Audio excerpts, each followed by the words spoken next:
Hi guys, and welcome to another PPUK podcast. I'm Chopin, I'll be hosting today, and with us today is Andy. Hello there. And also Paddy. Hi there. Okay, so today we'll be taking on, some of you may and some of you may not be familiar with this subject, but the subject of bootlegs. Ooh, murky and mysterious. Ooh, yeah, a controversial topic sometimes. But for me, bootlegs, an essential part of what made us fans. There's a whole culture around fandom, but there's also a whole culture around bootlegs as well. And I'm kind of interested. They start off with, Andy, how did you hear about bootlegs? How did you hear about them, and how did you first kind of get to listen to them? Okay, so we know that today everything's online and you just have to blink and you've downloaded a unreleased Prince track onto your shoe, right? Mm-hmm. But back in the day, it was a lot more like pornography. You had to kind of discover, like, there's that kind of comedy trope of like every young lad discovers pornography by finding a discarded porno mag in a hedge. And I think like bootlegs are a bit more like that back in the day. They were like something that just sort of filter into your consciousness. I can't remember how I knew that I had to start going down to Camden Town Market every other weekend and searching through like kind of stale smelling old stalls, looking for tapes and bootleg press records.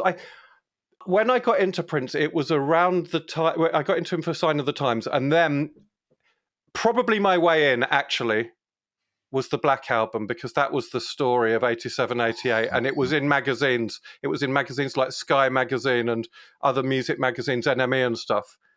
And I think I was like, oh, there's stuff out there that isn't legit, but you can get it. And it was probably the Black Album that programmed me into going down and hunting through these treasure troves. It's weird, I kind of forgot about that whole thing because I get into Prince later than that. And I'm only a fan for 2 years before like the Black Album gets an official release. So it's like, yeah.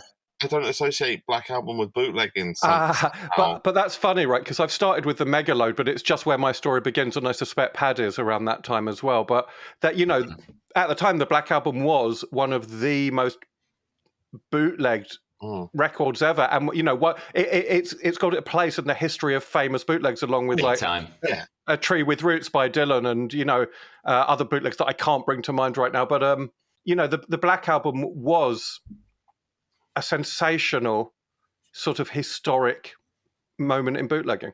Is that where you came in too, Paddy, for the Black Album then? Yes, pretty much bang on, actually. I got into Prince in 1988 via Purple Rain. First concert I'd seen on TV was the Love Sexy show. So the timing was pretty good for the Black Album stuff, I guess. Like many people, when I got into Prince sort of very, very hard, and ended up immersing and taking on everything I could get hold of, afford to buy. I just consumed ravenously.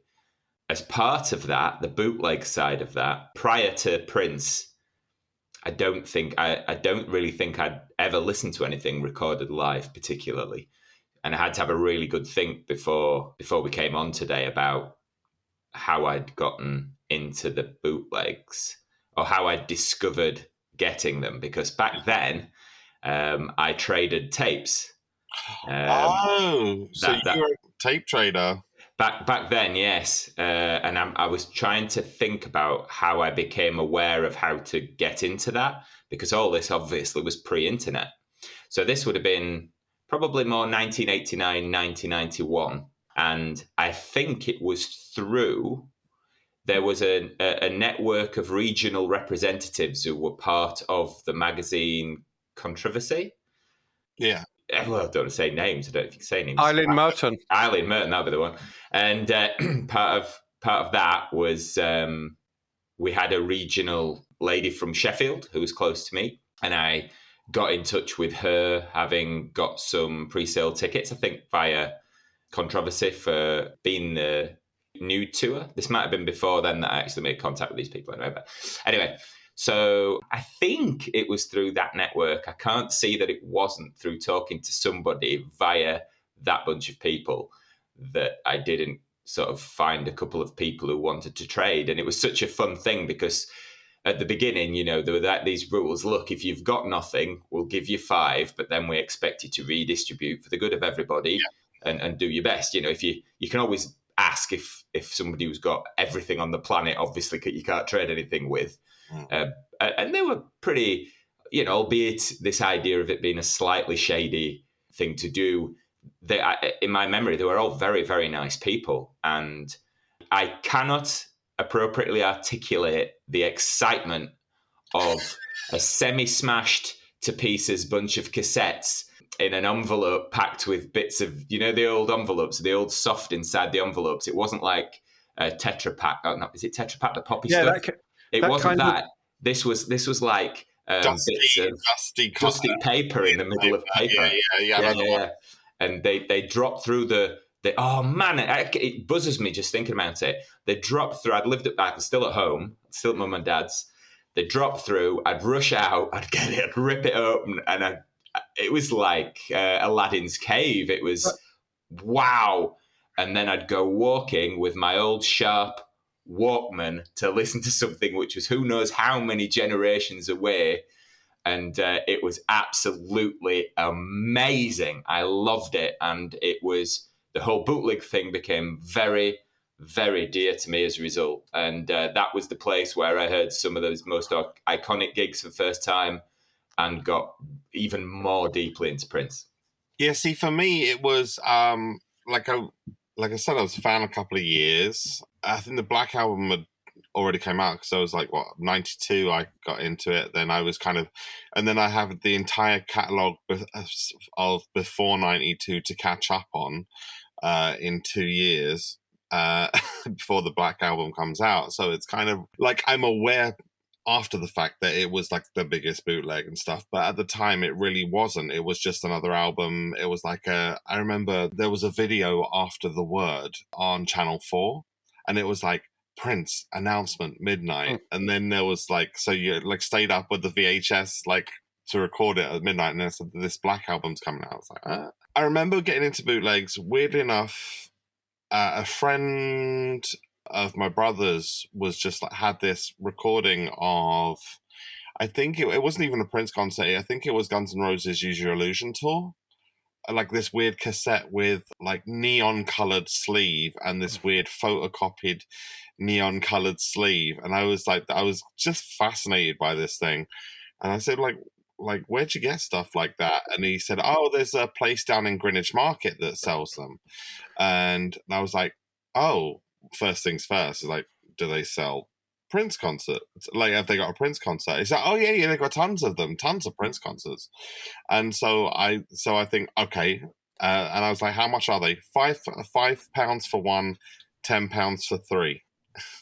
No, so that Sunday I shot on down to Greenwich Market, and I'm skipping through them, and lots of the names and stuff I have no point of reference as to what's going to be on this thing, whether it's a concert, whether it's just a list of songs that I've never heard, and a lot of the concerts, if they were earlier ones, were still songs I hadn't heard. So because you couldn't just Google the tracks, you couldn't just go through Spotify, you like literally had to spend money.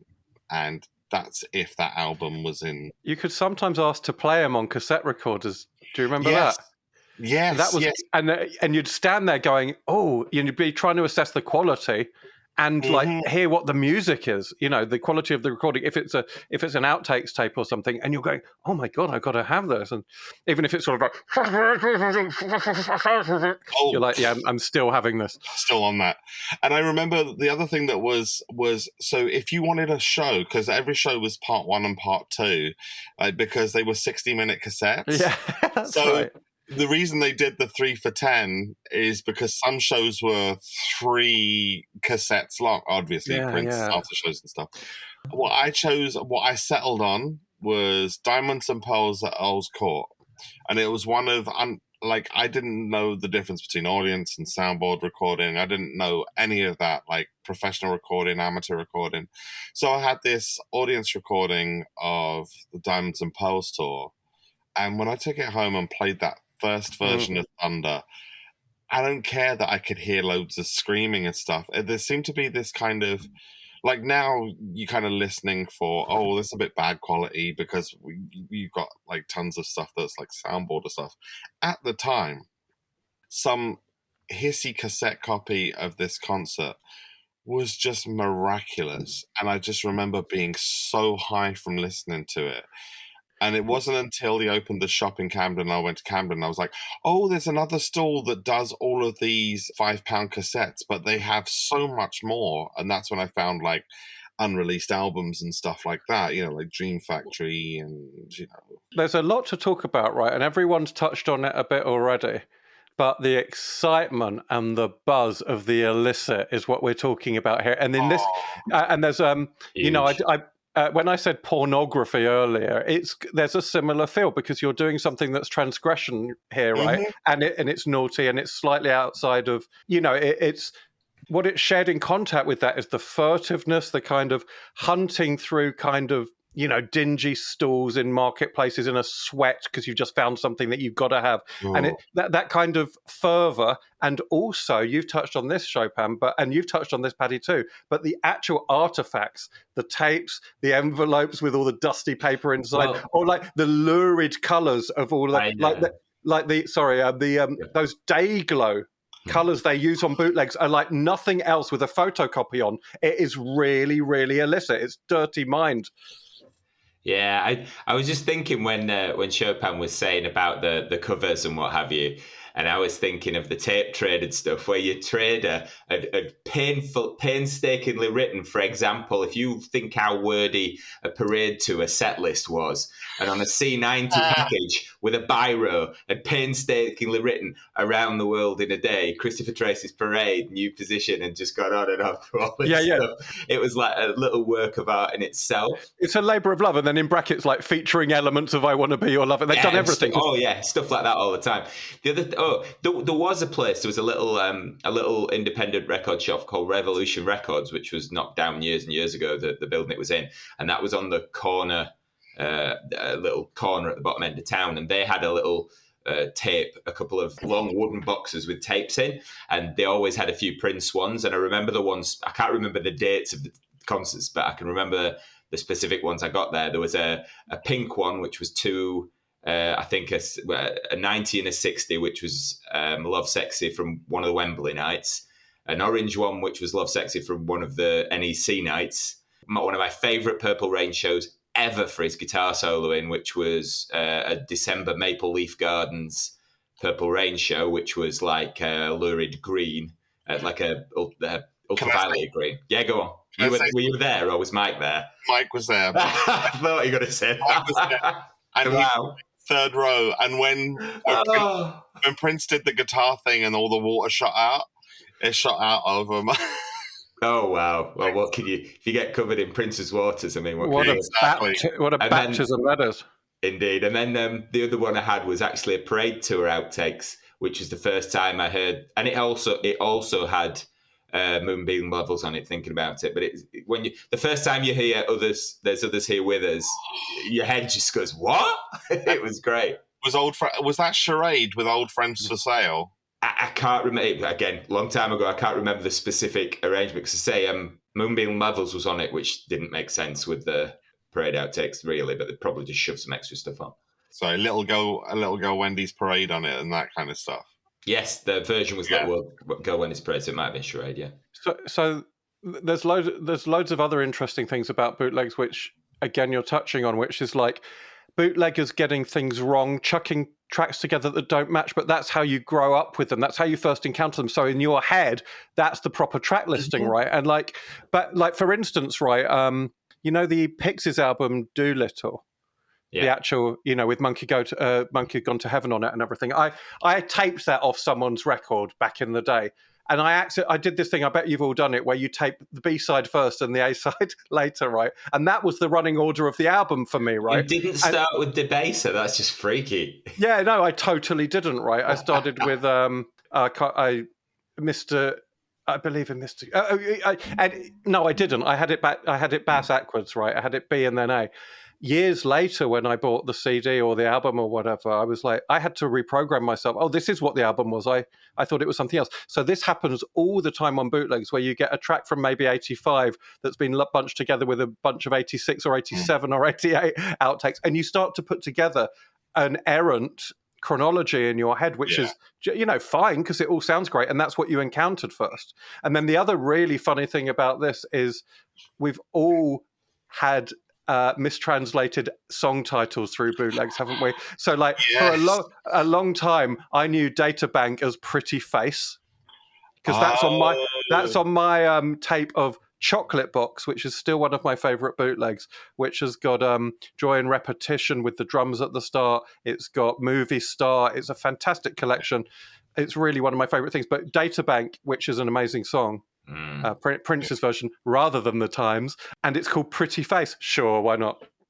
I remember a lot of those early kind of 90s after shows, like 94 after shows. When he played Paul Goo, it was listed as Magoo. I remember there was a big debate back in the day about whether it was Feel You Up or Fill You Up, and you couldn't tell from the lyrics on those the quality bootlegs, and these were like the great unanswered questions of the age. Wasn't In a Large Room with No Lights often listed as The Corporate World? No, it was listed as Welcome to the Rat Race most often. Oh, that's it. Yeah, that's it. Obviously, that World is the Time album. Yeah. So yeah. But who knows if that's leaked from Paisley and you don't know who's leaked it and you've got to title it something, it's a pretty good guess. Welcome to the Rat Race, But whereas Pretty Face for Databank is just a mishearing, which is funny. Pretty Face. I want to keep you in my pretty face. Yeah. Oh, okay, that's something different. That's an interesting thing in and of itself. The bootlegs encompass live shows and unreleased tracks. So there were two sort of forks in the road of attack, if you like. It was a bit of a strange thing for me because I got in via the Purple Rain album, hook, line, and sinker. That was my way in, and probably still my sort of central place. Which I know has been done to death a little bit here and there, but still my central place when all said and done with Prince. It was always really weird for me because I'd heard those songs on the album, Cold and Synthy, and then when you're listening to... Oh yeah, that was the other one I'd got from that shop, was a Sign of the Times one from... not Gothenburg. Was it Stockholm? I can't remember, but it was sort of Scandinavian, and it was amazing. But I remember listening to the versions of, and I must have got that first because I remember listening to that sort of Let's Go Crazy Doves 1999 Purple Rain foursome sort of thing and thinking, oh my God, Let's Go Crazy sounds awful because it's not nasty synth and guitar. What the hell has he put horns on it for? So there was that period of time where you get used to listening to new live arrangements, which was kind of really, really fun.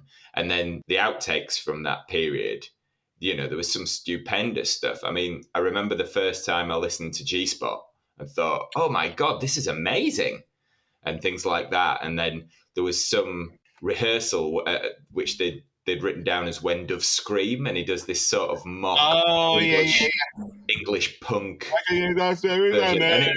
And for some bizarre reason, I thought, my God, this sounds ace. And of course, when you listen back and mature a bit, it's like, it doesn't really. It's just messing about the studio. But that's, it's great. That is beautiful.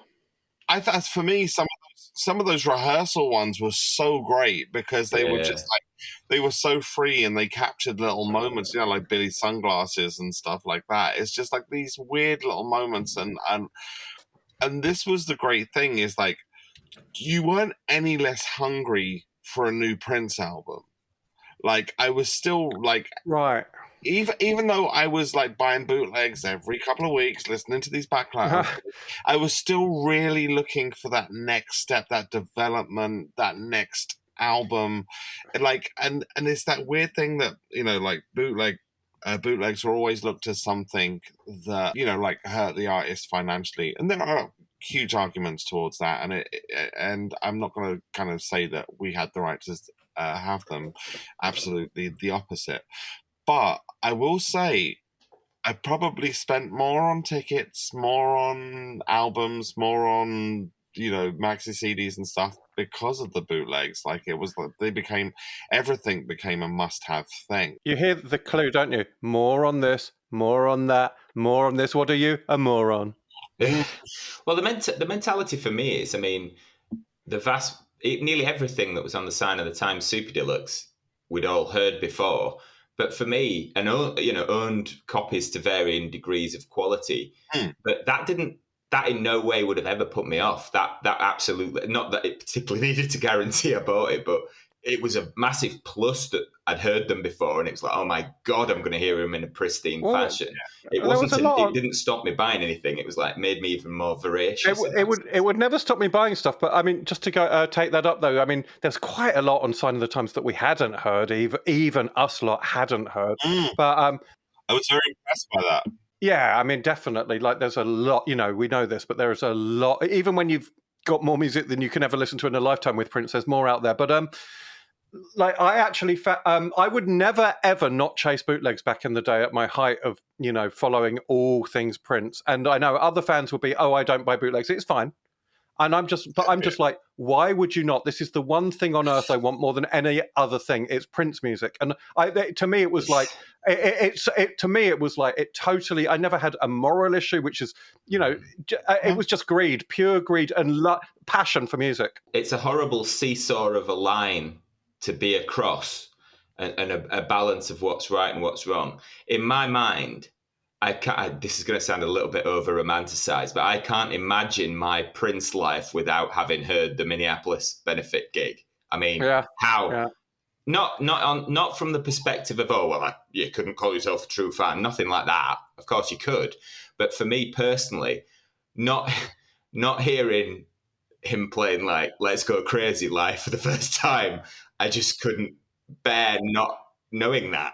The only thing, right, with anyone in the public eye and who's doing a lot of work, imagine, like, the only thing that ever used to give me pause, right, and it didn't give me pause for long because I just overrode all of this because I just wanted the music. And again, as well, I think we're all saying this, but it was like a big, exciting part of being a fan is to track this stuff down and to just go hunting for nuggets, right? Yeah.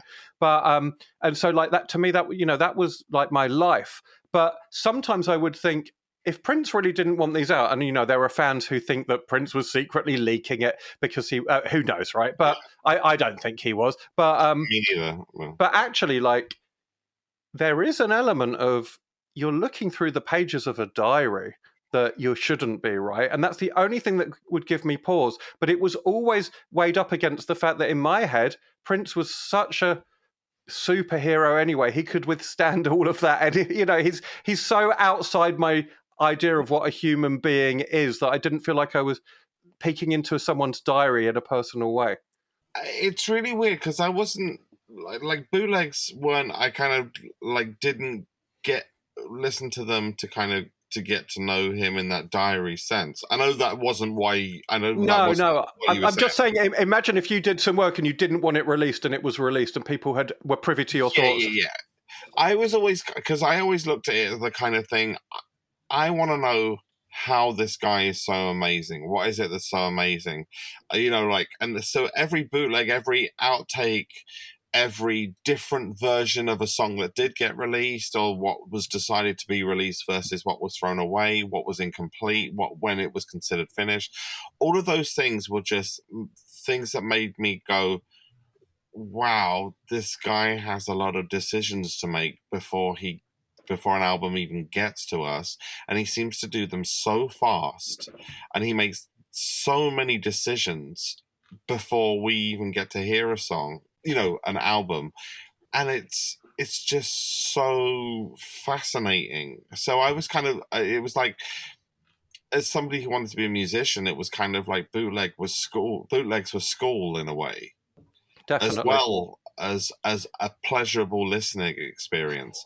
They were like a secret lesson in how to become a genius. Like, I mean, it isn't really. You're just, no, really, but that's how you feel as a teenager. It's like, this is how Superman flies. Yeah. This is what's inside Batman's like utility belt. But it does. It lets you know how to do it. You're right, though. It's like, when you write a song, you can rework it. You can rewrite different lyrics. Yes, everything that you're saying is completely true. It's an absolute schooling, right? It's just. It's just like without the permission of the guy who was running the school, and that was the only thing that ever made me think, that's kind. There's a moral thing there. But again, I in my head, I thought that goes with being so popular and so brilliant and so prolific, and that is just leakage that's going to happen in life. That's human nature. There's no way every Prince fan on earth is going to go, "We respect your right, Mr. Nelson." This stuff is getting distributed for a reason. It's human nature. If fans were like that, people wouldn't need bodyguards. Do you know what I mean? Like, there wouldn't need to be security because everybody would walk a respectful distance. No one would bang on the limousine, and no one would, and intrude on their. Yeah, I mean. Well, I never wanted to do that. I just wanted more. No, I never wanted to do that either. I almost kind of wanted to kind of stand at the back, give the guy space, and observe. Like, I would rather do that than actually go up there and say, "Hi, my name is Chopin. I love you so much." When I was a kid, I used to think, I'd love to meet Prince. Looking back on it, I'm glad I never met Prince. He wouldn't have been too impressed by me, and it would have just been a bit rotten. I guess that's, again, my communion with Prince is through the music. That's the dialogue. And so what I just wanted was more conversations, more dialogue, more bootleg. Yeah, I mean, it's true. Any conversation you would have had with him would have been uneven anyway, because you know everything about this guy, and this guy knows nothing about you, but not even your name. And you're like, I know your date of birth, I know which street you grew up on, I know like where you went to school, and so it's. For me, one of the big revelations was when I first got a rehearsal recording, and like a soundboard one, and it was Sign of the Times tour in Birmingham. Oh man, yeah, you know the one. Well, I'm currently working out an arrangement from Slow Love, Do Me Baby Adore. Right. So if that's the rehearsal you're talking about. It is. It's like kind of one with, it's got girls and boys going into kiss, and it's got the kind of the woof from La La La He He on Dove's Cry, that whoo. But it's an erotic city as part of the rehearsal, which then ended up being what they started Love Sexy Tour with. Exactly. You see, this is it's education, isn't it? You, as Andy, I think it's what Andy was alluding to. You start seeing building blocks that you wouldn't, a thought process of how to present music, things that were tried, left for a year, left for 2 years. In the case of things like I Could Never Take the Place of Your Man, songs that were left for 15 years. Exactly. Not 15 years, sorry. No, about 8 or 9. And fill you up, and Irresistible Bitch as well. The other thing as well about listening to a Prince rehearsal is there's an actual musical language on the one, turn around, 2 times, 3 times. It's like you get to actually experience this. Like, how is the same song different every night? It's because there's key commands. There's like, when you actually kind of realize like the coded instructions in a jam, and then you can follow it, it's like you feel very. I think there's a great bit. I think it's on Screams of Passion rehearsal, where as it's starting up, Prince says I think he says to Brown Mark something like about one of the pedals he's using, just go real lightly on it. The less you do with it, the more it does. As the song starts up, do you know what I'm talking about? It's so great to hear that stuff. I totally agree. Prince in his actual, regular live gigs obviously incorporated a lot of that turnaround on the one, Give Me 5. He showed his workings quite a lot on stage in the James Brown manner, and showed what it was like to be a band leader and was educating crowds en masse. But if you go to the rehearsals, I love it when songs stop because he wants that. This is just to interject. So this goes back to something that Scotty Baldwin said when we interviewed him. He always said to bands, look, if you want to stop, somebody shout on the one. Don't just trail off into a loose. No. Stop. Get used to a shorthand, and that shorthand will become a tool, and that tool will become like a weapon. You can weaponize it for entertainment. It's amazing, and it's the fact that you hear him doing it in an environment where he isn't proactively James Browning at a crowd means a lot, you know. Yeah, it's for real, and he showed a lot of, he showed real musicianship on stage and real band leading on stage, and that all grew out of actual, as we know, jamming for hours and hours, and hours and hours every day, week in, week out, and yeah, some of those rehearsal tapes are amongst the best bootlegs. There's a lot of the best bootlegs. The biggest downside of collecting bootlegs to me, and this is where I think karma pays you back a bit, and I've talked about this before, and it's not, you may not agree with me, but I used to find that when a song actually came out officially, either exactly the same as a bootleg version or very near to, I often found it had lost in its cleaned up, pristine version. Like, for example, Sexual Suicide on Crystal Ball. It sounded, because I'd grown up with like this very oversaturated 8th generation version of Sexual Suicide, which made it even more exciting. When I hear the clean version on my Crystal Ball CD, it's like, oh, that's kind of a bit saccharine now, which is completely unfair. If I hadn't spoilt it for myself, I wouldn't, I'd enjoy Sexual Suicide more these days. Exactly the same thing for me. The 84 birthday show, the best version of that I've ever heard and consumed was the one I had on cassette, the first one, because when All Day All Night kicks in, and it's sort of a stumbly rhythm with loads of percussive sort of brown mark awesomeness, and the fact that it's, I don't know, there's a soundboard out now, so obviously that wasn't recorded from the crowd. This one was from the crowd. However many generations of slightly blurred effect it had on it. But oh my God, that version kicked the shit out of any of the more clean live versions in my head. Always did. And then it starts me on weird spirals like, oh my God, are people who are randomly, accidentally mixing Prince music better at mixing than Prince, which is not true, right? But it's just like, it's sort of what you fall in love with first, what you play 1,000 times over. And then you're given an official version. It's like, oh, different flavor, got a, different colors on it now. I've got a slightly different take in I've got a visual cheat here, and this is it was a bootleg called Platinum, and it's my first outtakes collection, and this is the sleeve, the little kind of neon colored card sleeve. And actually, for those of you listening on the radio, Chopin just held up a little neon green sleeve from a cassette tape. With lots of listeners. It's one of those weird things where it was a lot of stuff on that bootleg. Nowadays, you wouldn't buy that bootleg because most of it got officially released either through Crystal Ball, because a lot of it's that I'll Do Anything sessions. So it's like a lot of those songs got released, like There Is Lonely, My Little Pill. I mean, I listened to those while they were bootlegs before they came out on those albums, and the stuff that came out on Crystal Ball, like Interactive. I've got to say, when I finally heard the CD versions, like the official released versions, it did not, my love for them did not temper in the same way. They didn't lose power for me. There's one or two tracks where that has happened, but generally speaking, I'm kind of just happy to, maybe it's the collector in me, and maybe it's like the kind of the record collector in me. Now I can say that's where that audio fits in the scheme of things. Like, it's got a place for it. Maybe that's what it is. But I'll tell you something funny about my first ever Black album, though. That was, thinking back on it, was it at the right speed? No, it was not. How did you know? Because there was a sale on, somebody was getting rid of CDs, because after the Black Album came out, obviously the Black Album CD bootleg was no longer valuable, so you could get loads of them. But loads of these Black Album CDs that they'd pressed up had extra tracks, so it was still worth the £5.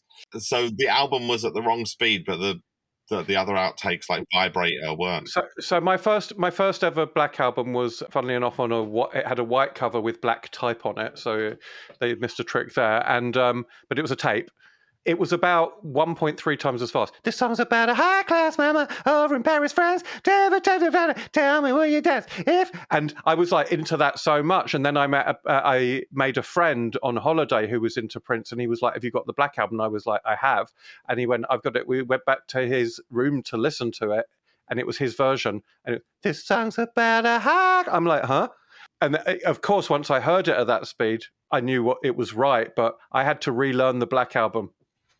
I got the Black album on singles. It was a fold out. I mean, somebody made it up, like on 7-inch singles. Yeah, and I remember how much you paid for it as well. How much you pay? 25 quid. Yay! Back in the That's day. a lot of money back then. It was a hot bootleg though.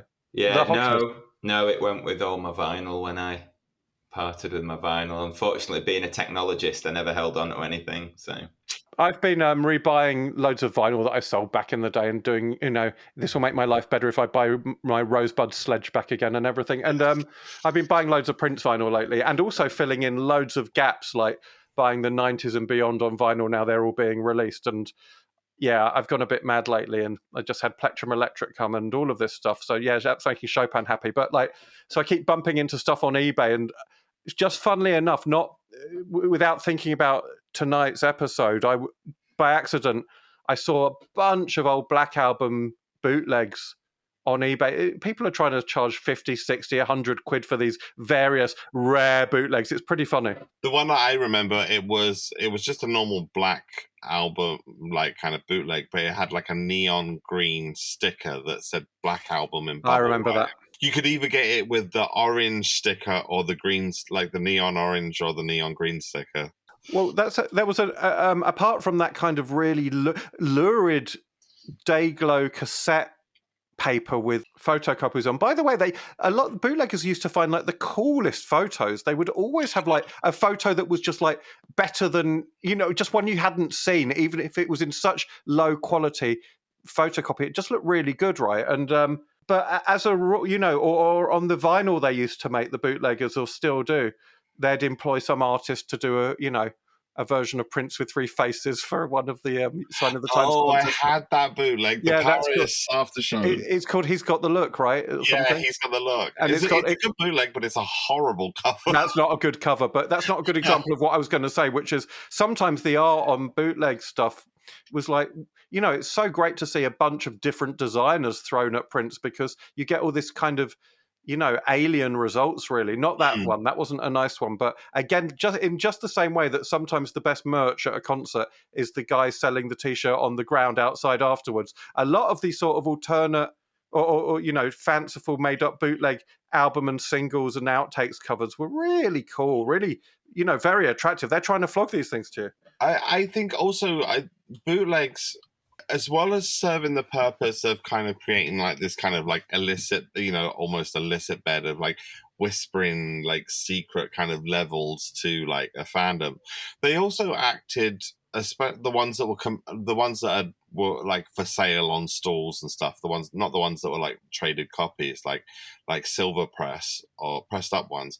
They created a what's the best way to say it? Like a collective scrapbook. Like, as a teenager, you collect a little scrapbook of clippings and stuff like that and glue them into a scrapbook and stuff. These kind of like the bootleg art was as much part of it as well. I used to love some of the things that they came up with. Yeah, like you to the point where you're kind of like, God, I kind of wish Prince would work with these people on some art that's really good. But like, again, I think a big part of it is the fact that it is illicit. It's like having an affair, You're seeing the other Prince when you go into the murky world of bootlegs. Well, it was nice towards the end that he actually, kind of third eye gallery era, he started to embrace fan art. Like that. Yeah, right. That's right. That culture became official with, like with Martin Hommett, all of his stuff. Yeah. And he'd sort of flirted with it by asking for input for the Beautiful Girl cover as well. So but that's a response to the internet and everyone playing with everyone else's shit these days, isn't it? But for Prince to open up and start conversing with the fans like that is, that's a big deal for someone like Prince, who was such a control head.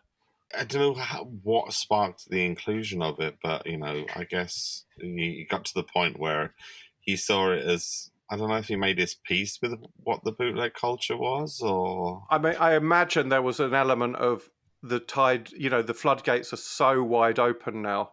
It would make sense to, it would be, you get with the times and just like keep a slightly steady. An easier hand on the tiller, because like that's the way culture's going. This possibly brings us on to a nice little chronological jump, because I think Prince started getting uncomfortable with the. I have no reason to think he thought about it at all prior to engaging with it. But I mean, the internet arrived, didn't it? So you had your tape trading, and then the internet arrived. And I don't know about you guys, but there used to be this self-policed invite-only place online called the Royal Hub. And my God, did I get some good stuff from there? I think rinsed is the word I'd use in a very sort of in a very happy, excited way. But yeah, when the internet came along and matured, and file sharing matured, and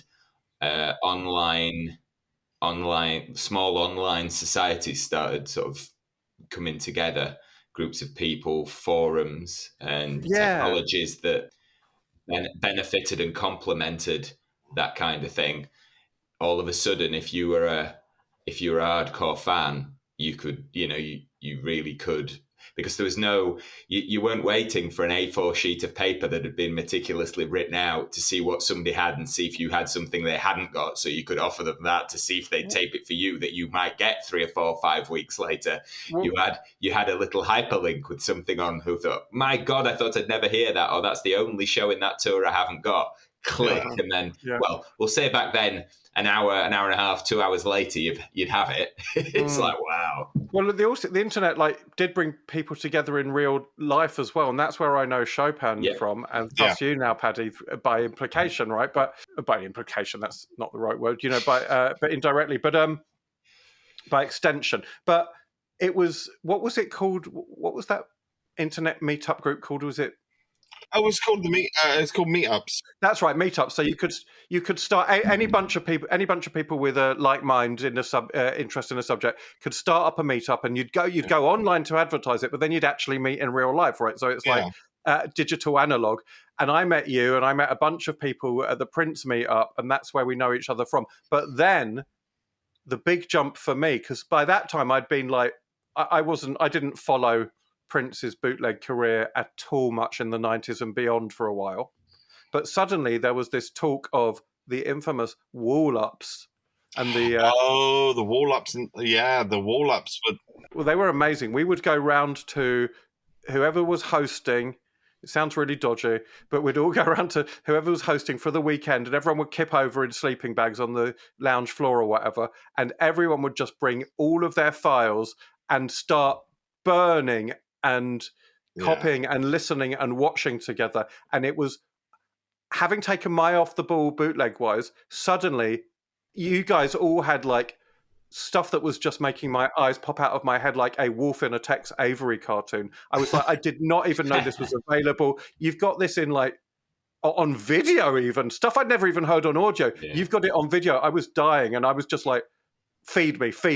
Well, I think that's where Prince started worrying and thinking.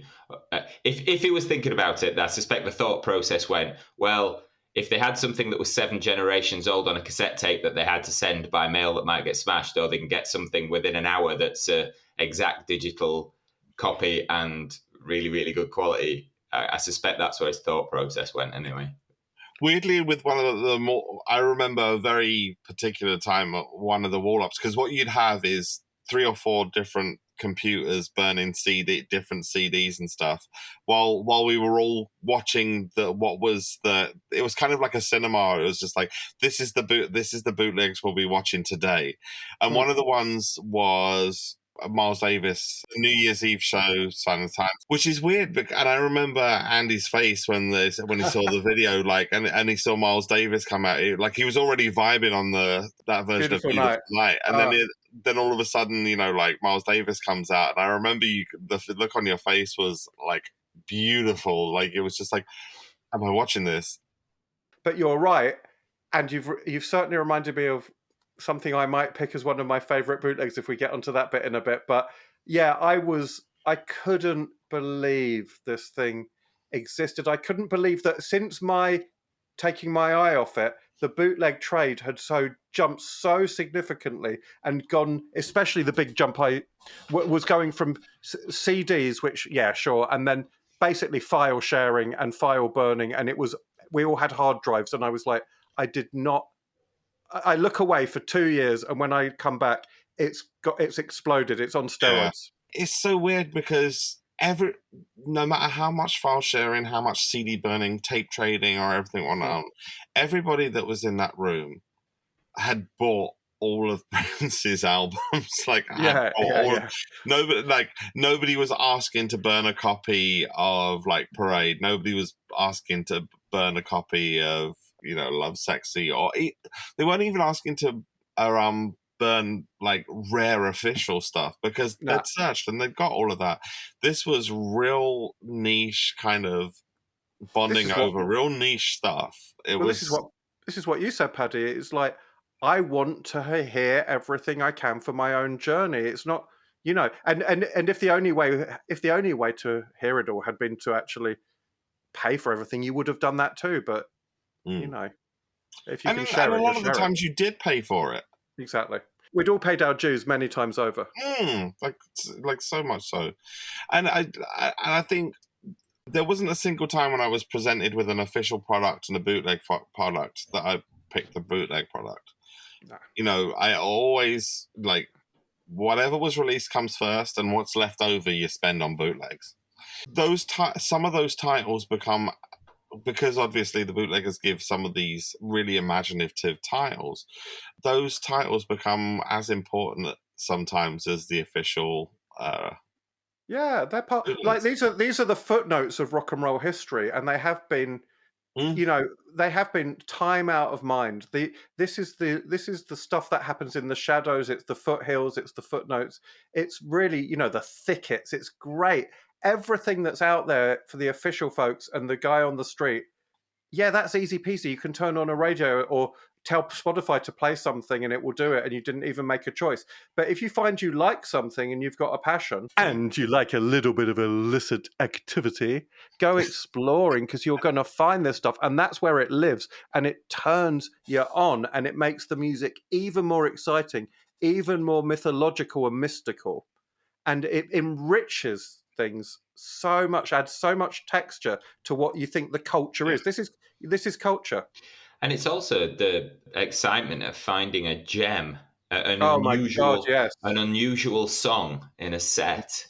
I'm just, I'm thinking back. It was Stuttgart in '98, and there's a particular bootleg called Hypnoparadise that's out there, and he plays Computer Blue, and it's like, so nobody's heard that since 1985 live. Amazing. Boom, there it is, and then you don't really hear it after that much either. Or like the just unbelievable outtakes that you cannot believe how good they are. Like, and to me, like the sort of, there's a few, but the Uber or the version of that would probably be All My Dreams. I like ever since I heard that, I've been telling people, boring people in pubs and whatnot, and saying, look, Prince threw away songs in the 80s that were better than other people's entire careers. And that's, I'm thinking of all my dreams when I say that. I think 9 to 5 People as well. We could make a list easily of 30 great songs, right? 40 great songs, 50 great songs that were thrown away. But like, you just can't believe the quality of this stuff. You're like, how can this exist? And I have this, and I can listen to it, and I will listen to it 100 times in a row with the lights off, just fantasizing about a new world I've been taken to. Plus, there's a social side to this as well, in terms of the sort of contextual vernacular and subject vernacular that we can use. If I say to you, like New York and Paris from '81, and lime green one pieces with beads, and a G-string, and then I say, and I don't know, if I say, the 84 birthday show, the 85 birthday show, the sign of the Times tour rehearsal at Minneapolis, the sign of the Parade tour rehearsal. It's a shorthand, because you've got to be very niche. Hardcore Prince fan to really, but all the niche hardcore Prince fans know these shows inside out. That's right. It's a good conversation where all that has to happen is one person sort of goes like, "Oh, Cafe Paris, London, and the other one just goes, "Oh yeah," and that's all you need to say. Yeah. Yeah. By the way, was that Sign of the Times tour you were referencing earlier, Paddy? Was it the Ice Stadium, Stockholm? No, it was Gothenburg. It was Gothenburg. Okay. No, it's not. Again, it was another one that on tape sounded absolutely freaking brilliant. And the version that I've got that's digital is the same as the version that was on tape. It's no better quality. And it's just a there's like a big munge of general sound. And then, the peach cloud just breaks.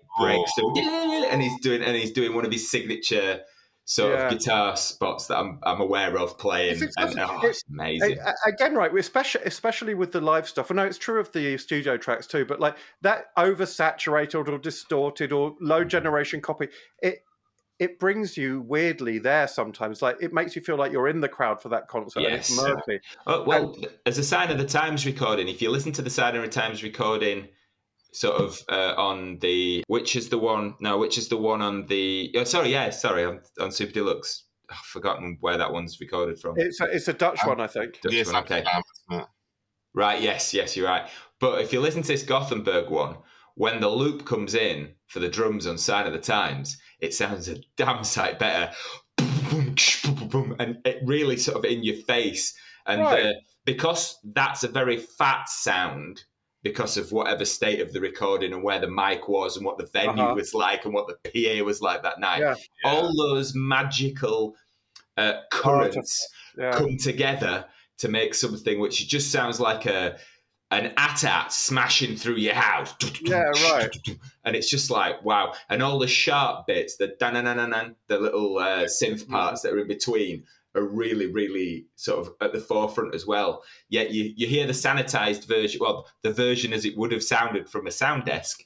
Whilst it sounds great, for me, it doesn't sound the same. It's not like being at the concert. When you go to the concert, you don't plug your headphones into the sound desk and listen to it from there. You listen to it with the massive bodies around you, and however tall or short you are is affecting, your experience and where you are in the room. And it's soup, isn't it? And you want to be in the soup.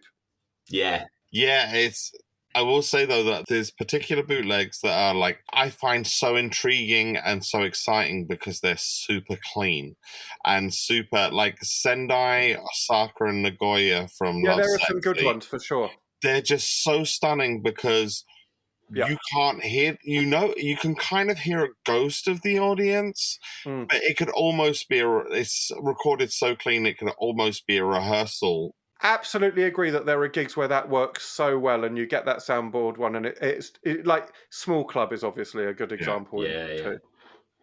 But there's a particular one which I love the soundboard of it, and it's called Stars and Bars from Monte Carlo in 1994. And it's just, there is something so exciting, like the PA is just like crackling with energy, and it's just, he's at the start of the, like, he's just introducing all of this gold era stuff.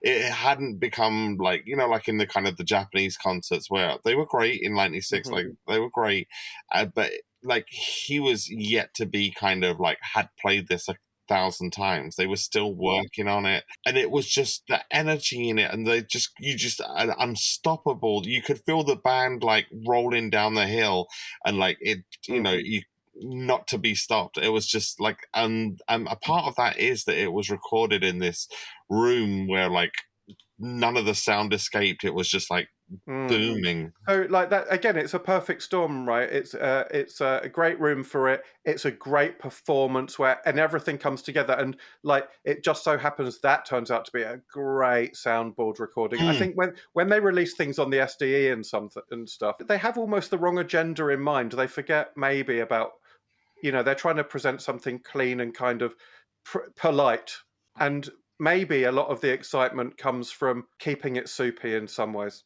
The bootlegs get it right because they're accidental magic often. But I think also the problem you'll have with whatever's in the vault in terms of that is that unless there's like a stereo pair recording Rude Atmos, which isn't always the case. True. That isn't on the 24 track tape. Like if they recorded the show multi-track, which they did a lot of the shows, some of them just 2-track, like stereo.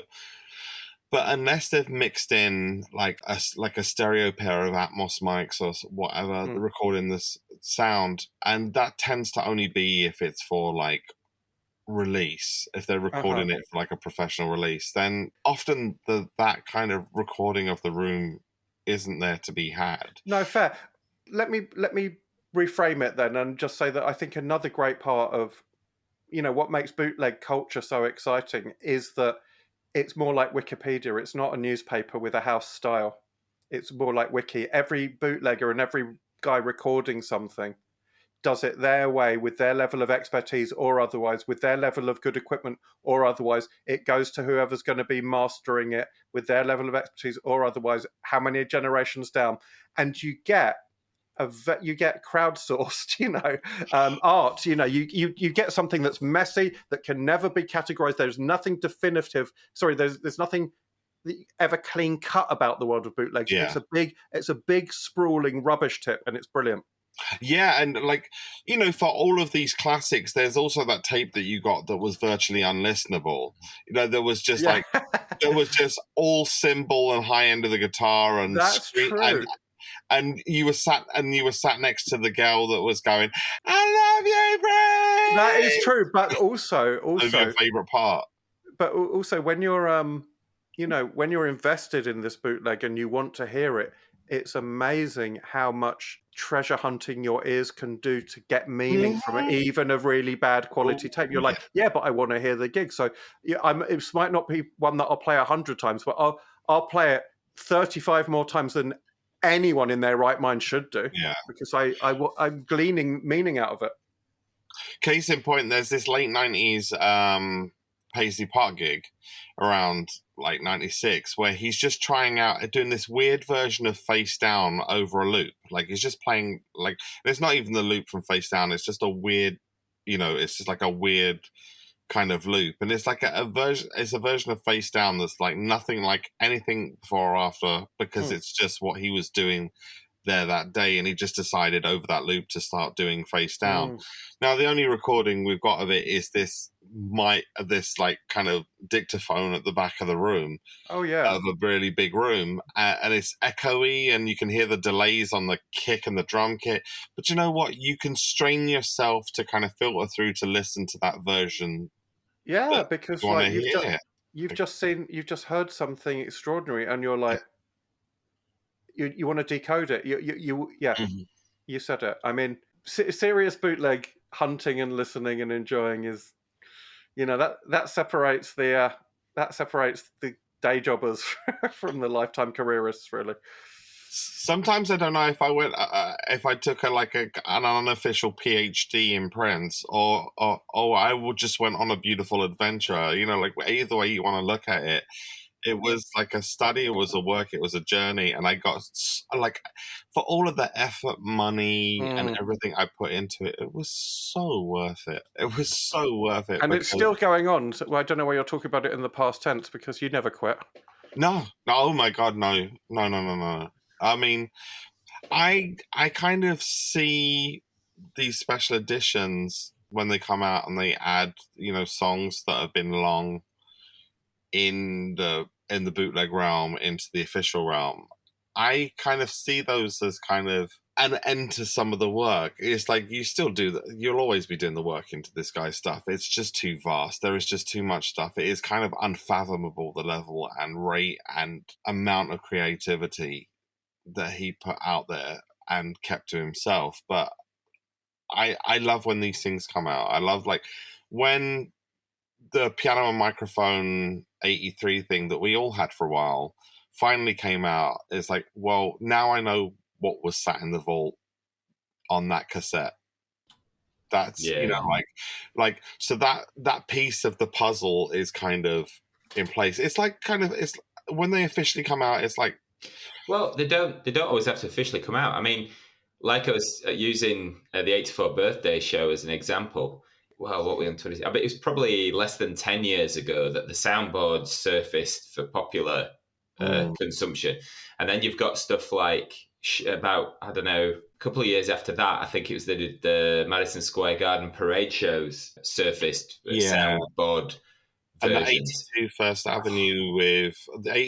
Avenue where he does All the Critics Love You in New York. Bambi, opens with Bambi and all that kind of. Yeah. That is such a great show. I love the fact that there are sort of gradients. There's the official release, the thing that you can't really make out, and pretty much everything in between. And that even that's quite exciting in a way. Yeah.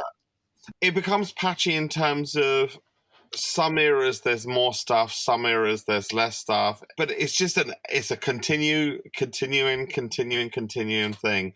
I think we might move on to the bit that is kind of the thing that's simmering in the background then with regard to the bootleg culture. Shall we talk about our favourite bootlegs? Absolutely. I think for certain reasons that are not obvious just yet, Andy should possibly go first. Which I hate to say because he's going to pick all the stuff that I've been picking, but hey, go on then. Oh, I see. Paddy's alluding to the fact that I got to go in a bit. Oh my God! So what am I meant? I meant to pick some 3 favourite bootlegs. Yeah. I'm not going to pick everything that you want. I'll pick Chocolate Box. I'm just going to get Chocolate Box because I found the. Hold on 1 second. Nice. Oh, he's just exited stage right from his little video cuboid, and he's back. Well, I had this. We got a table in my building. I've got lots of flats in my building where we swap stuff, books mostly, but sometimes people leave stuff. They didn't leave Chocolate Box. That would be weird. But someone left a little tape recorder from like the 80s, one of those little tape recorders like a Philips with a handle on it, you know what I mean? One of those little flat tape. And I thought, well, that's good. I've got a few old Prince tapes that I could play on that. I took it upstairs and I dug out my old bootlegs in their brilliant garish. This one's a blue photocopy Dayglow thing. And I put Chocolate Box into the tape player and it was like a time machine and it instantly brought it all back, all the colours of the music, all the oversaturation. This was one of the earliest bootlegs I ever bought, maybe the first or second or third, around the third maybe.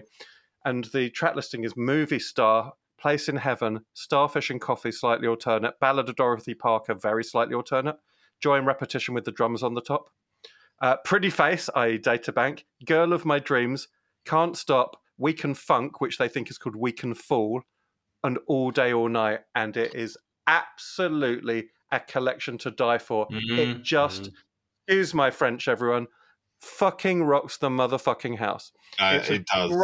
Great tape. It's got a great photo on the front, which I'm holding up for the benefit of my friends here, but you can't see it at home, I'm afraid, but it's a really good one. I'm taking Chocolate Box. Can I just mention that version of All Day, All Night? Yeah. I wish that would come out because that is just it's extraordinary. Fucking spectacular. I got the vinyl of that for £5 at Lewisham Car Park Market. So hey. I know the one. Okay, that's one. I got Chocolate Box. What else am I going to do? I'm gonna go with Charade. I'm trying to leave you guys some good ones. I think Chopin will be all right. I don't want to step on Paddy's feet. I'm going to go with Charade, and mainly because Charade had Others Here With Us, which has been mentioned, which was like, amazing. That's one to turn. I used to turn all the lights off and like listen to it over and over, but really what it had that I couldn't get enough of was it had All My Dreams and the only, for me, version of Old Friends for Sale back to back. Old Friend for Sale and All My Dreams. And that was just like... Of course, Old Friend for Sale's on it was. Yes, that's that. I would say those two songs that Prince threw away at that time were better than some other artists' entire careers. So I'm going to go Charade, Chocolate Box, and I should probably pick a live one. And I'm going to go, I have to go with Miles from the Park. No, I lie. I'm going to go with For Those of You on Valium. When he comes back to First Avenue with a brand new look, he says, "These are my new friends." The last time they've seen him at First Avenue, he was all ruffled up and regenced up and purple rained up. Now he comes back and he's like this weird boho kind of intellectual James Brown on speed pills. And it's like an amazing gig. And just for the version of Strange Relationship alone, which is basically like Voodoo Church, I have to say that one. The thing about that show as well was, oh my God. So he came out of the Parade tour, and then this was the time I heard the biggest change in his sound live ever. And I'm like, I know it was a different band, but it was more to do with what he was playing and how he was approaching it. And I'm like, holy shit, that is that could be a completely different artist almost. That's exactly right. Like, if you imagine that the last time he was at First Avenue, he was playing 17 Days, and now he comes back with Housequake. It's like, what now? What exactly, please? And I could have picked 5 or 6 or 7 or 10 others in my top 3, but I'm just saying. And the other bit about that I absolutely love is, and this is an old friend, Dr. Fink. Yeah. It's so cute. It's so cute.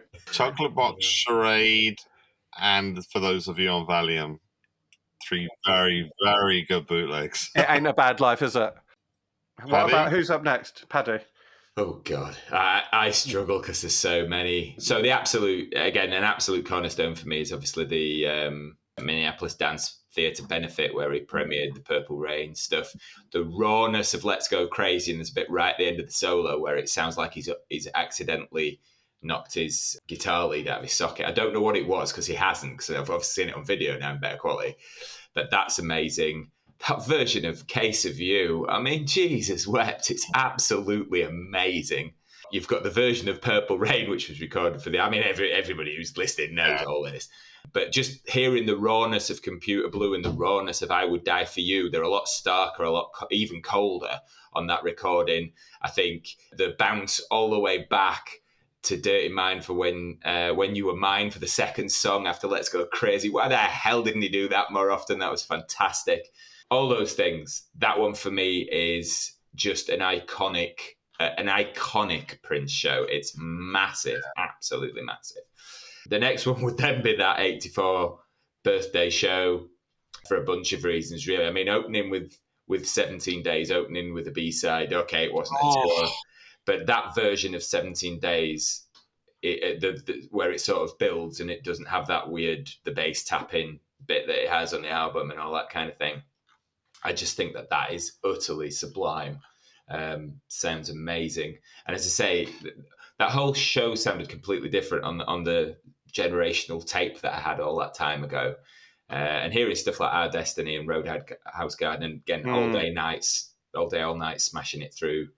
Just fantastic. And Erotic City with all the electric guitar on the beginning. When you hear and then interesting things like when you hear the soundboard version of that and he starts singing When Doves Cry and forgets a lyric and then sort of recovers and then tries again and goes. Stuff like that is just magical, absolutely magical. I mean, this guy, it's like, wow, that actually happened. God, a third one. I'll go for something a lot later that was a bit specific to what was on it for me. But one of the first nights of the Las Vegas residency, because he was opening with, I'm not going to call it spirituality. He was opening with Sexuality and then did all that interesting stuff into Johnny Be Good and then smashed it out of the park with a version of Around the World in a Day. I really liked the flow of that show. Worked really well. Nice mix of songs. The progressive do, do, do, do into If I Was Your Girlfriend, that particular version, the later version. Love stuff like that. I mean, there's just too many to pick from. There really is. Go Shopes. Where do I even start? I mean, initially I was going to kind of maybe I'd do a concession. I'll pick an 80s one as well. But you know what? I didn't put any punches. You don't either. Look, I mean, there's 1,000 honorable mentions, but I'd have to start with a bootleg called Purple High Court. It's a soundboard from the Diamonds and Pearls at Old Court. It's a like professional soundboard recording, and the reason I picked that, other than era based, is the version of Thieves in the Temple. This long extended Arabic intro into Thieves in the Temple that then kind of dives down into a guitar riff I've been trying to perfect ever since I heard it in '94. Is this it's ethereal. It's so beautiful to listen to that it's kind of sometimes the screaming and then his acoustic guitar solo on the end, like picking an acoustic guitar to solo on the end. It's tasteful, it's beautiful, it's emotional, it's large, and small at the same time, and intimate at the same time. It's phenomenal. The version of Live for Love is just killer. Actually, the version of Live for Love is the version is actually the recording at the end of the Diamonds and Pearls video collection. Thunder into Daddy Pop is just a slam of just bass-filled goodness. The whole thing is just phenomenal. Guitar and bass and keys for days, just beautiful, tasteful, powerful licks throughout, with a great energy and vocal performance, with an amazing guitar solo before Get Off even starts over the intro. Another one would be it's a bootleg from Glam Slam in 95, and it's called Return of the Bump Squad. And it is basically the first 3/4 of the Gold Experience show. Like, it's like he just plays the Gold Experience show in the Glam Slam. But because it's just this soundboard, it's heavy, bassy, and energetic recording. It's not like, like sometimes you hear a soundboard and it's just all the levels are really polite. These levels are really pushed and compressed and like peaking. Oh my god, it's a beautiful energy. And third, oh god, it's a hard one. I'm going to keep within the era, even though there are 1,000 out of the era that I love. It's going to be Glam Slam in Miami, that was for the satellite broadcasts. All 3 nights really are often packaged as part of the same bootleg, but honorable mention goes to the night where he starts off with a Santana medley. Do you know that one? I actually don't. I should go check it out. Yeah, I know. Oh my god! It starts off with like he does this Santana medley that is just his guitar is firing off licks. It's just like it's so sharp and stunted, and then there's like, I don't know how his guitar like expands, contracts in its intensity. It's just amazing. If you listen to the 7th, 8th, and 9th of June, all 3 of those are meant to be broadcast on VH1. Oh, sure. And so you listen to all 3 because it's just a brilliant band thing. But Santana medley is the one to listen to. I said the journey is never over, and that's true. I bet I've got that bootleg somewhere, and I overlooked it or just haven't listened to it at all. You've got the video of it. Oh, for God's sake! There you go. I've got a hologram of Prince doing it in my kitchen. Yeah, exactly. You got a video, like it's pro shot video and perfect. Oh my God! Sound. And also, for the purposes of anyone legal listening, and I haven't got any of this. This is all fantasy. All services offered are for companionship only. No money changes hands. I'm going to push off and leave you to it. Maybe you want to cut this moment. So this is where we're saying goodbye to Andy. So it's appropriate to say goodbye, Andy. Thank you so much for your contribution. Oh, thanks for having me, guys. Happy yakking. Thank you. We could talk about this for years. I'm gonna continue with some honorable. Yeah, keep going. I'm gonna continue with just some honorable mentions. The Flesh Sessions from 1986. Oh well. By the way, if we're doing honorable mentions, I'm right behind you. Go on. God. So, okay, 3 honorable mentions. Flesh 1986. It's a 4 CD collection of the Flesh instrumental sessions. Oh my God, even 3 honorable mentions is hard to tie down.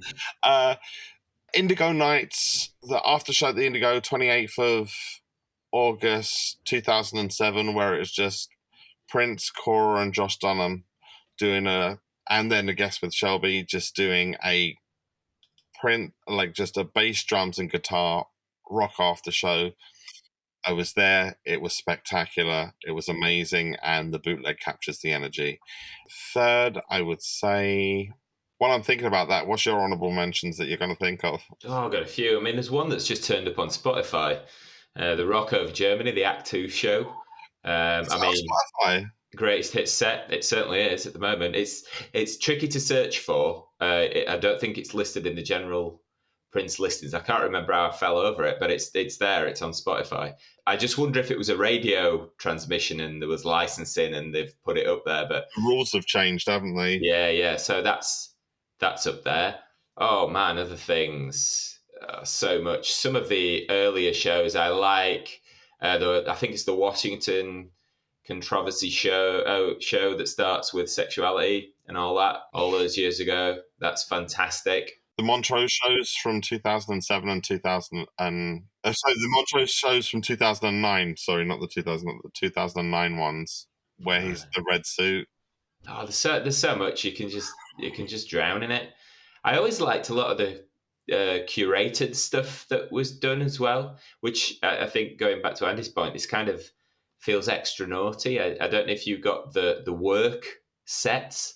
Yes. Of all the, chronological outtake releases and what have you. I thought that they were really, really good prior to some of the Super Deluxe editions coming out and sort of filling those gaps with properly recorded and engineered, not recorded, properly engineered versions. Those compilations, there's kind of 4 eras of those kind of compilations. It starts in the 80s with the Royal Jewels, with different outtake compilations, and then you have there was a DVD-R, which was a searchable, it was like a website where it was like a website on a disc where you could just click the outtakes, called Testament 2.0.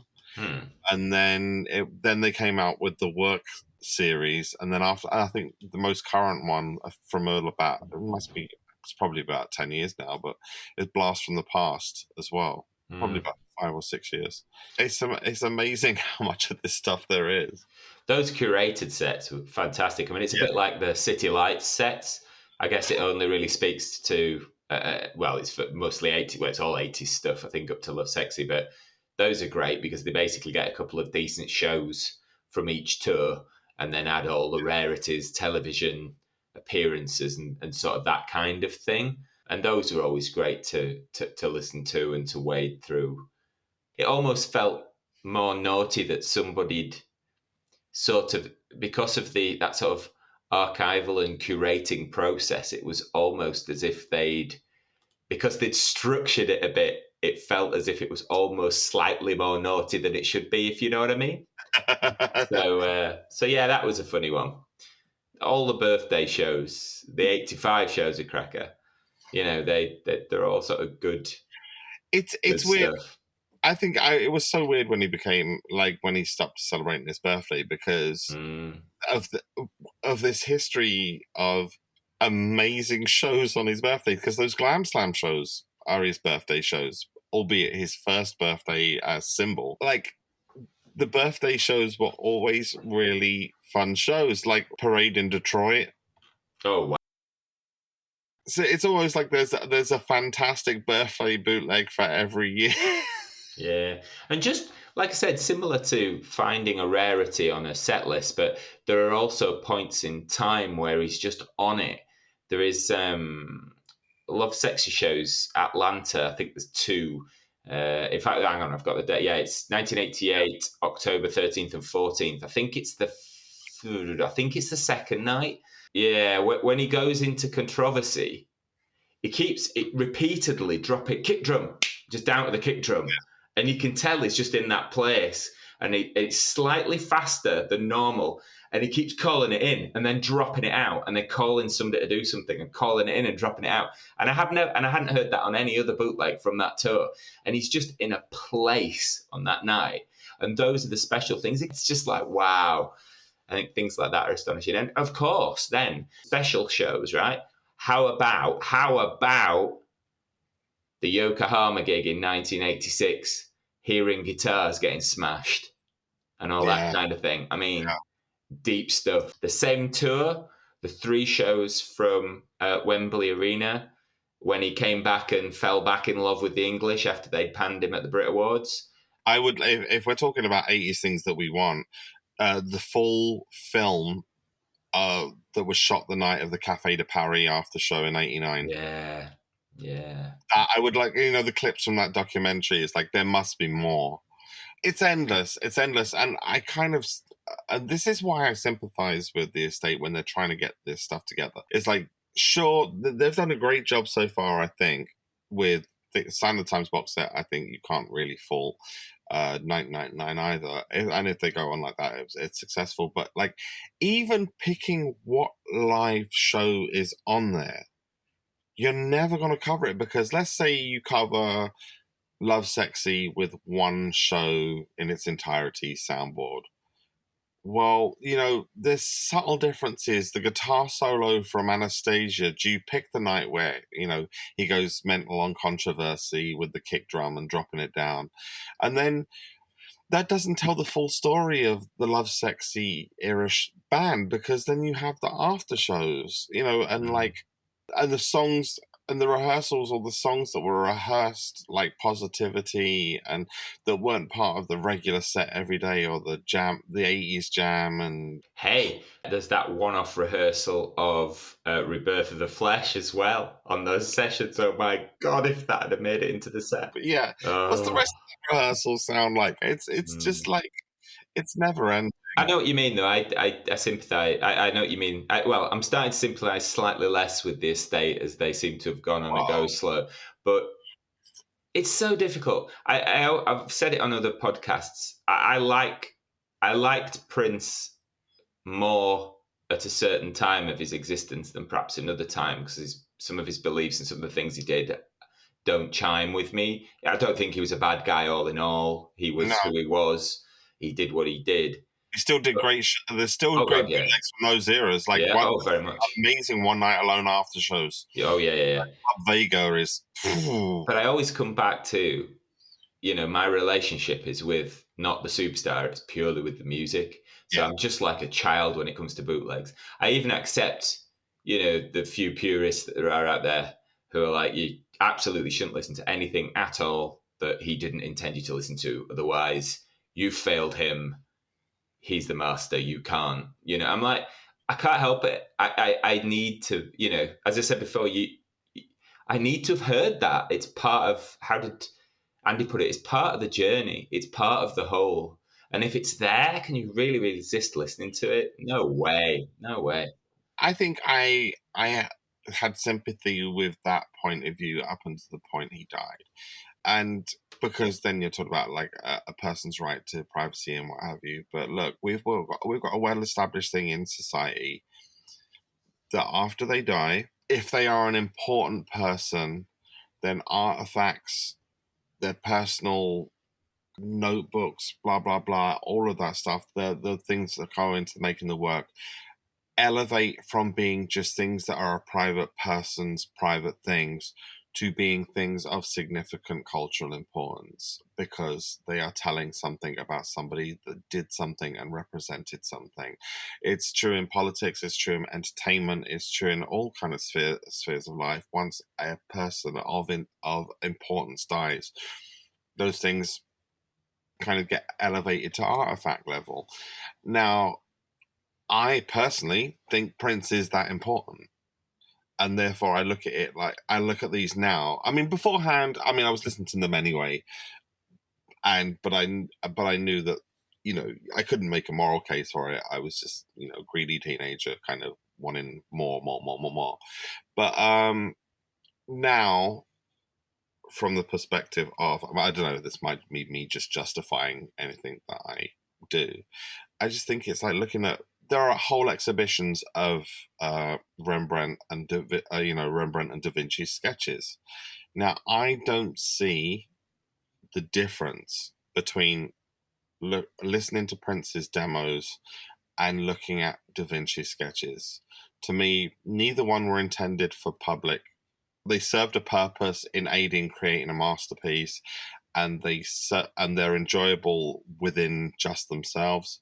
And they serve a purpose to teach us about what it is to become a great artist. That's how I see it now.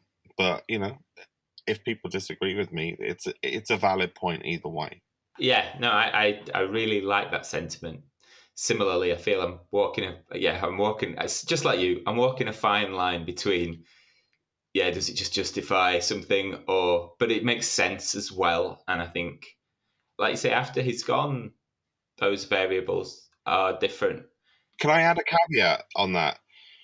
I don't have the right to any of it. But this is kind of a point as well from the other side, is like, if someone has a tape that Prince has given to them and said, don't tell anybody else, don't show anybody else. Now, if they decide to share it after his death because they've made a personal decision that it serves another purpose, then fine. But if they tell you, I have this tape of this, he gave me this, but he told me not to share it, so I'm not going to share it. Just because you know about it doesn't give you the right to see it or share it. And I understood that anyway.